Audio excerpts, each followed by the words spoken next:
2 August রাত 10টা বেজে 35 মিনিট। এখন আমি আছি ঈশ্বরদী স্টেশন রোডে। রাত্রি 12টা 28 মিনিটে আমার ট্রেন ছিল। সপরিবারে খুলনার উদ্দেশ্যে রওনা দেওয়ার কথা ছিল রাত্রি 12টা 28 চিত্রা এক্সপ্রেসে।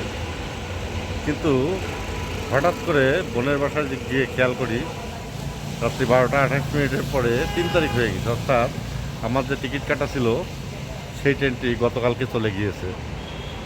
এখন বিকল্প উপায় হিসাবে সৌভাগ্যজনকভাবে সীমান্ত এক্সপ্রেস ট্রেনে 3টি নন এসিতে সিট পেয়েছি। সেই ট্রেন আবার অনেক লেট, সেটি এখনও সৈয়দপুর থেকে ছাড়েনি। সৈয়দপুর থেকে ছাড়বে, অর্থাৎ 4-5 ঘন্টা আরও ওয়েট করতে হবে। বোনের বাসায় যাই, Ishwardi station road. Ishwardi station রোডের ফকিরের বটতলা।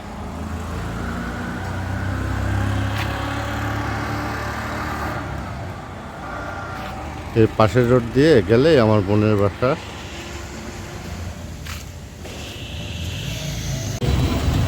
ঈশ্বরদী রেলগেট, 2 আগস্ট রাত 10টা 38 মিনিট।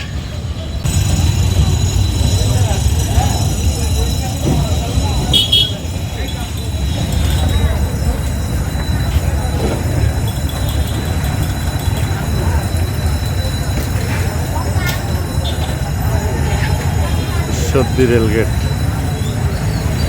ট্রেন পার হইল।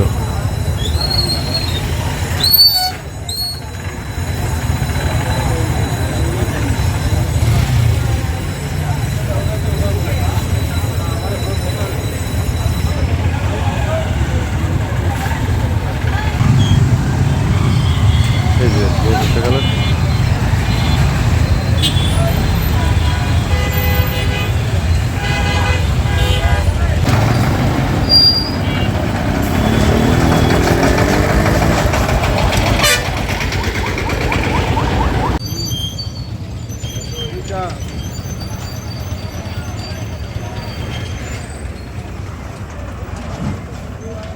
ঈশ্বরদী রেলগেট।